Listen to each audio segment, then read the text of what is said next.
The Checkpoint is presented by GM Pharma, the first international multinational pharmaceutical company in Georgia. GM Pharma, to serve those who need it most. Okay, dear guests, thank you for being with us and taking our questions in these tough times. Anna, my every interview for Ukraine goes with these words, Slava Ukraini. Yes, definitely. And then now we can start. So my first question comes to you, Anna. What it is doing business during the war? What is the condition of business community in Ukraine right now?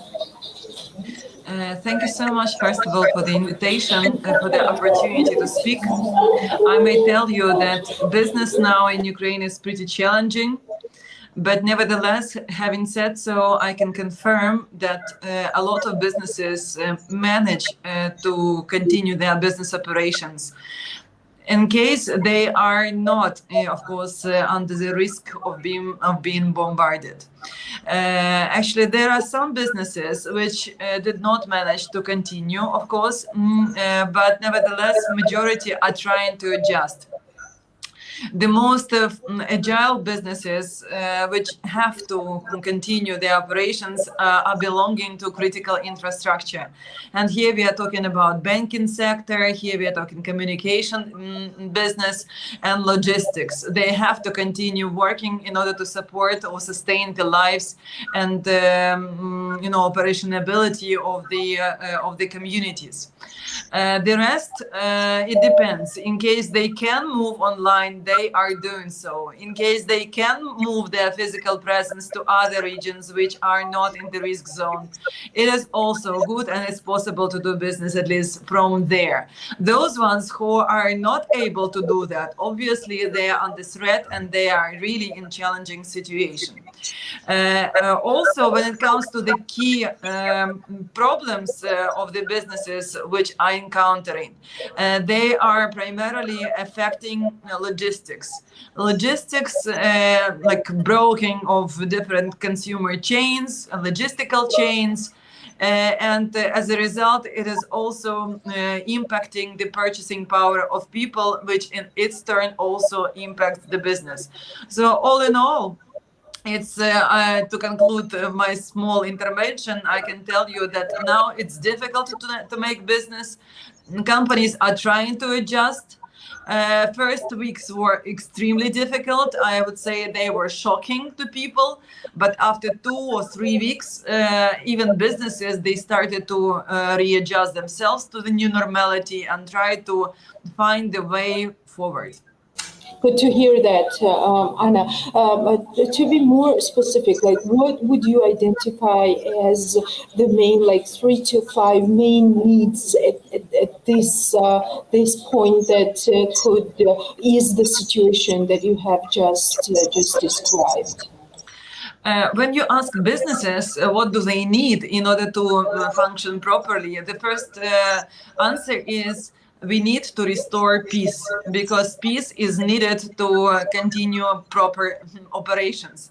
Because in some cases, for example, when businesses were owning quite a substantial real estate or some facilities, just in some cases, they just simply destroyed, because completely with missiles, they were completely out of the operations. And obviously, you cannot actually restore those operations in the risk that they will be again destroyed in case the war is going to be continued. So that's why the number one priority, both for business and also for the country, for people of Ukraine, is actually to make peaceful back in place. This is first. The second is, in case now the war is being continuing, obviously the second thing which is needed is we need to restore properly the logistics. Now we hear from time to time that it's been restored, but nevertheless, it's also one of the key things which the government, together with business, can somehow develop.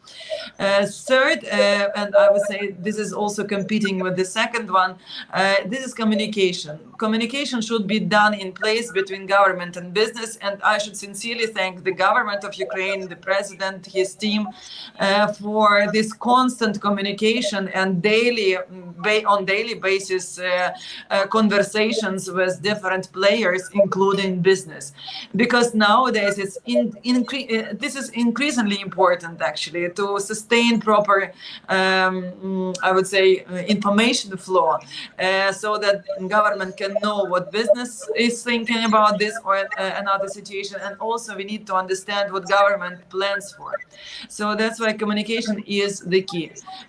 Fourth, it's necessary to have proper access to financing. In addition to that, it should be also easy rules of the game in operating in Ukraine, which is also underway. And we see simplification of tax rules. Also, the speed of taking decisions on governmental level is really amazing. So that's why, it needs to be kept in this way, and then hopefully it will be kept also on when the war is going to be over. So this kind of stuff is really essential because proper functioning of business means proper functioning of people, because some businesses have really not so much of financial sustainability in order to sustain their employees for a long period of time. So that's why we need somehow to help businesses to function. Does it help to be part of EBA community? Because that's a bigger community, right? It's you're represented by Ukraine. We have here John that's representing EBA Georgia. Does that help to be part of a larger community at this point of hardship? We were also the first week of the war. We were also thinking what should be our role and what should be our mission in that new reality. And of course, we were also trying to find that new way. And we understood that yes, it's really helpful to a certain extent to be part of the broader community, because then you can exchange insights with other players, and you can see what are the life hacks, you can see access to proper information, you can exchange information with others. So that's why, at least from our side, we decided to make on regular basis polls, surveys, in order to understand what businesses are thinking about. Then second, we also relaunched, I would say, redesigned our previous platforms which were functioning in the peaceful world. Second Chance Bank, which was initially designed as a sustainability platform, but nowadays it is a platform for exchange of needs and propositions in the military reality. And it works also pretty well. It's like an announcement dashboard for those ones who need something and those ones who are proposing something to the government or to the businesses, to the volunteers, to whoever needs actually any support in the military terms. So this kind of stuff is possible when the broader community is functioning. So that's why obviously I think that everyone needs to find its niche in the new normality, and it seems to me both ourselves and simple businesses will have the opportunity to cooperate, even if the time is really challenging. Thank you, Anna, for that answer. John, let me come to you with the next question. What is EBA Georgia thinking about this devastating war, and what mechanisms does EBA Georgia have to actually support Ukraine?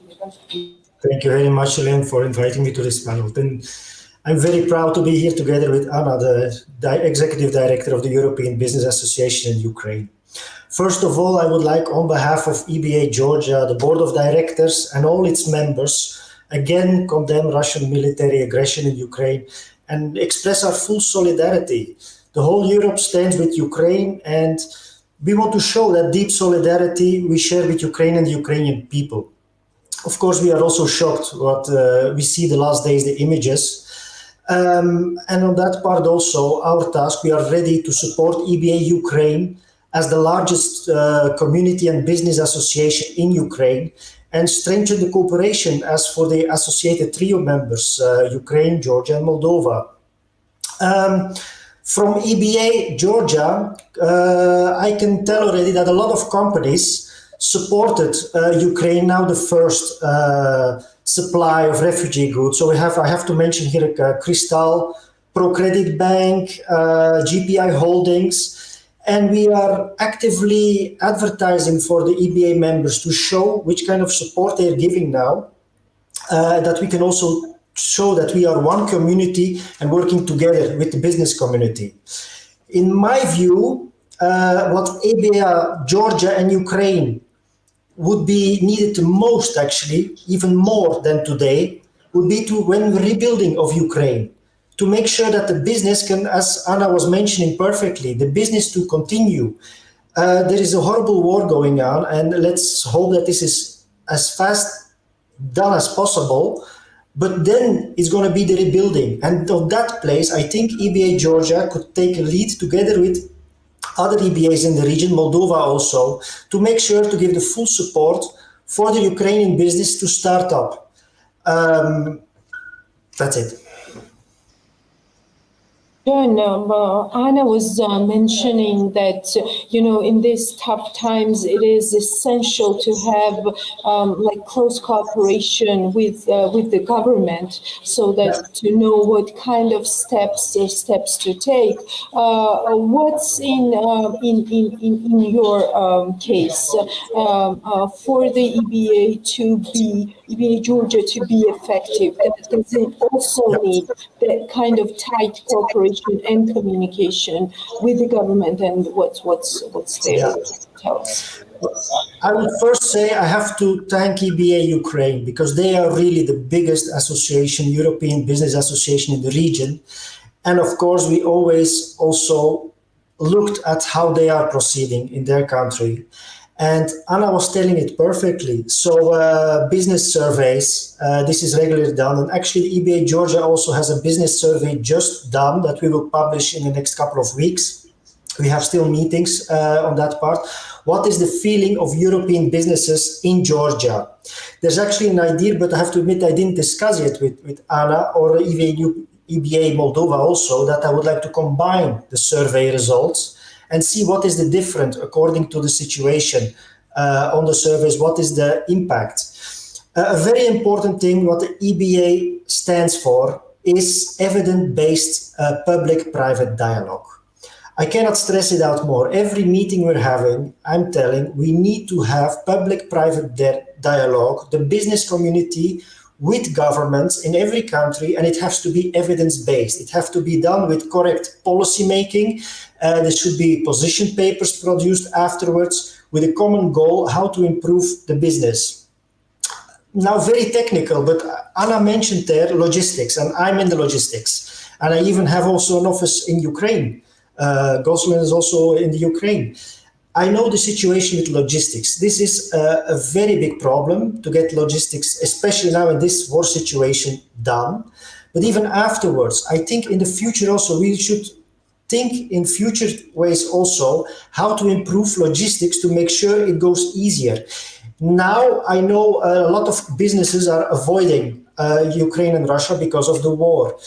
It doesn't mean that we have to figure out now new transport routes, because that's not correct. The business should be as before it is, but we can strengthen it. And we can strengthen it how? By, as business, pushing our governments to make sure to easify the paperwork and transit going through the countries, to make sure that there is a good connection between all European countries and Eastern Partnership countries. Thank you, John. My next question is about doing business with Russia. We see that because of this unprecedented international sanctions. Companies are leaving Russian markets, big companies, large players. Is there really, because both of you are in business, is it really a big reputational damage to those businesses who continue doing business with Russia and also seeking some new opportunities? And do you see such businesses that might be seeking new relations and new opportunities of doing business on Russian market? Anna, I will start with you. Yes, it's a very sensitive topic, of course, for many businesses in Ukraine, because we have international companies, for example, which are operating not only in Ukraine, but also in other areas, including Russia. For them, there is always a choice, either to continue business as usual in Russia, or somehow try to think also other human ways, because you cannot just pick up and select money when people are being killed. So we are not talking about just simple politics. We are just talking about country who is killing actually other citizens of other country, and the crimes are really enormous. And we are all seeing them because they are all broadcasted on international TVs. So that's why, it's from the human point of view, it's necessary to make a choice on what side you are going to take. But having said so, I can tell you that a number of international companies are really thinking to withdraw from Russian Federation, but it's not that easy as well. So that's why, they all have their own consultations inside their companies. Some have left already the Russian Federation market, but some are still in the process. Though I can tell you that in Ukraine, those companies which are doing business in Russia, they are very toxic, and their reputation has been damaged. But again, Ukrainian government is also thinking how to, punish, so to say, in normal way, how to push those companies who are still in Russia to withdraw from Russia. And it's not only about Ukraine, it's about the restoring peace in the world. This is the task which is behind that, because our government and many players, Ukrainian businesses who think that it's not necessary to continue business in Russia, they are simply thinking in this way because it's necessary to stop funding military machine of Russian Federation. They are just simply going about actually humanity and crimes against humanity and this kind of issues, which are far higher than just simple money terms. So we'll see how it will go. Currently, I explained you the situation, and currently, as I said, companies will try to think how to swiftly or smoothly somehow reconsider their presence on the market of Russian Federation and still having presence in Ukraine and other countries of the region. So it seems to me that now we have just a huge hit to the global operations, different firms, because in interventions or break of different logistics chains in Ukraine and Russia also means huge impact on the global situation, especially when it comes to the food industry. So these seemingly minor things, although now it's simply not minor, they really change a lot the global situation. And let's hope that the war is going to be over in Ukraine, and it will be not expanding further, because having experienced the war in Ukraine, I can tell you this is really terrible, and I've not experienced just part of those things which have been broadcasted yesterday in Bucha and Irpin. So that's why it's necessary to understand that even minor things being felt in wartime, they are terrible. But we are not talking about even more terrible things, which I would say they are really hitting lives of people. Yeah, I don't even know what to tell you when you are talking about this devastating war, because like those 5 days in August that Georgia has experienced were so terrible, and now we see it's more than a month that Ukraine is in this devastating situation. So it's awful. It's awful, and when you think that it's 21st century outside, and this should not be happening. Definitely, John. I'm coming to you because I can understand. When business is doing business in Ukraine and at the same time, for example, doing business in Russia, and that's definitely a reputational damage there. How is it perceived in Georgia, in our country? Yeah. It's a very difficult question to answer, and I think Anna already told it perfectly, but I want to stress it out. We are a business association. We have to watch out here. The businesses did not cause a war. It is politicians who causes war. So I fully agree that the big company says we're withdrawing in Russia. I fully agree with economic sanctions, but I would not agree that we have to attack now individual companies because they, for example, are busy withdrawing but need some time because they have some contracts to fulfill also. That they need time to this one. I'm sure, I'm not sure if I can tell that, but I think Russia will be punished at some point economically. And that was the strength because of business, because at the end, economic sanctions seems the biggest tool. And we as a business association, we're representing the business. Again, I would not go now directly to say to the companies, you need to make a decision now. I would say the companies needs to follow international sanctions, regulations. We, again, fully support Ukraine on that part, but we also have to make sure that the business has some time to adapt to the new reality. I fully understand that, but is this the moment to think about diversification? And one thing on the global, for example, business landscape, one positive thing out of this truly devastating, awful war, could it be that to see that Russia is not doing business, Russia as a state is always doing politics, and that's to my opinion, that's what we see here. Do you think that could be the motivation to think of other ways, to think of more diversification? Because we see certain decisions, right? For example, EC talking openly of taking coal chip industry to the Europe, right? We see what's happening on the gas, Russian gas, and energy supply. Do you think that could be the motivation to think differently of doing business with Russia? If I may answer this one, I don't think that's a decision. I think this will be a consequence. I can tell you from my side, it seems to me that nowadays we are all, of course, thinking about diversification and thinking differently.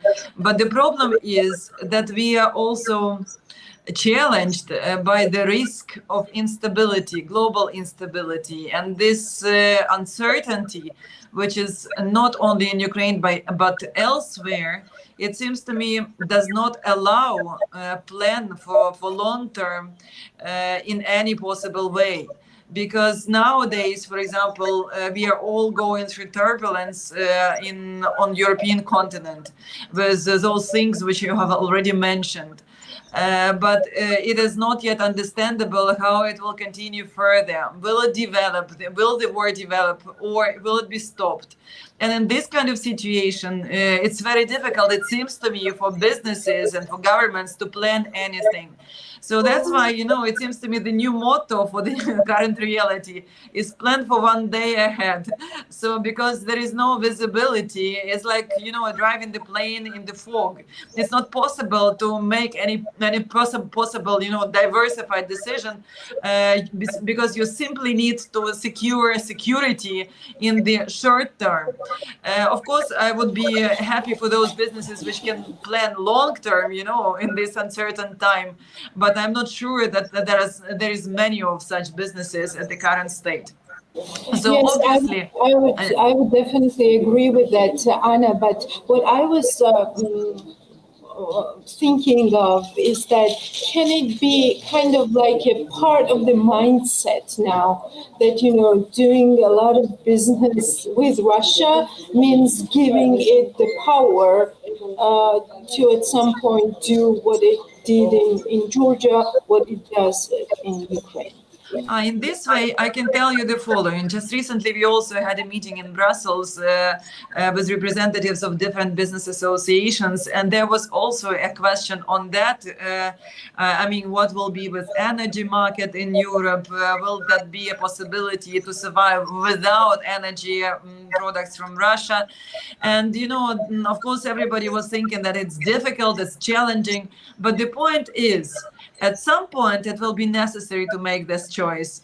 And I'm sure that Europe, at least at the current state of play, will find the way how to make it done. I'm personally believe in Europe. I think that there are plenty of smart people here, lots of technologies, and also still quite a substantial number of developed countries in the world which are in peace. So yes, it's at the current stage. I think that there is a possibility to find other way of doing things and other way of sustainable development, even removing energy things of Russia from the global arena. So that's why it needs, of course, it requires certain actions. It requires more, I would say, involvement, more ideas, and another way of thinking, as you say. But it's possible. It's possible. I sincerely believe in that. I would add on that one, like Anna was telling also, that actually our businesses, the European Business Association, is supporting European businesses, but also we're facilitating the trade between Georgia, Ukraine, and Europe. And I would add that the companies I've met here, and I'm sure in Ukraine the same, that they have European values, European standards. We all belong to the European family. And I think that is also one of the steps that I think is important for business, that this application process for European membership is facilitated, because that's actually, in your question you had, will give predictability for businesses and to change also their vision, diversify their business also more. This will help a lot for the businesses to be having business plans every year that they can make if they are part of that family. Yes, and my last question, and thank you for your time, definitely will be, what is your main message? What should be the main takeaway from our viewers? John, I will let you start, and I will end with Anna. Well, the takeaway, I would say, as from the start, I said, I'm so proud here having an interview together with Anna from the European Business Association Ukraine. We, as the European Business Association Georgia, fully support and want to keep on supporting. But also, I will communicate to organize some B2B networking wherever we can support, especially in the rebuild of Ukraine, the rebuild of the European businesses, the businesses in Ukraine who are members of European Business Association there, that we are fully support, and we're looking forward to really strengthen these ties between our associations also. Anna, the last word is yours. I can really support what John is saying. Of course, definitely we can cooperate, and there is always room for broader cooperation. And I think this is the time of doing that. But messages which I wanted to conclude this meeting with are the following. First, businesses will find their way, because businesses are pretty pragmatic and they will find their way to adjust. That's what we are seeing now.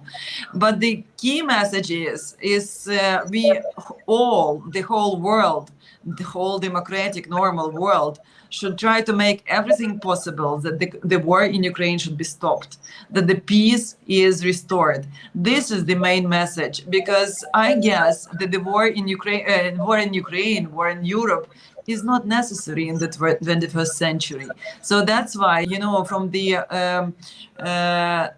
the human point of view and from the business point of view, from the economy point of view, obviously the whole world should do everything possible effort in order to stop the war in Ukraine. And then it will be the way for new development. Let me interrupt you before you end your... are economic sanctions one step towards ending this war? Do you see economic sanctions as a tool for ending this war? It is one of the tools, but nevertheless, at least in Ukraine, they don't think that it is sufficient so far at this stage.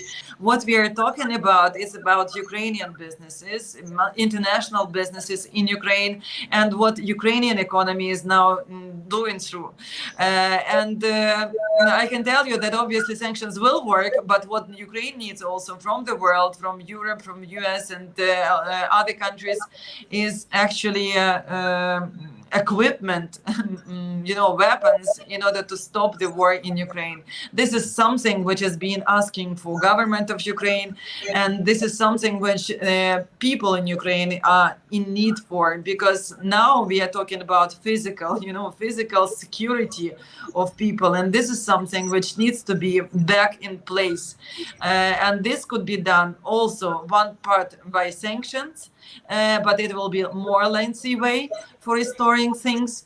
And second part, in parallel, it should be actually equipping with weapons Ukrainian military forces, because they are simple, fantastic heroes, and we are all in Ukraine are really relying on them and very much respect them and very much wish them good luck and really much strength and force in order to restore peace in our country and in the whole democratic world.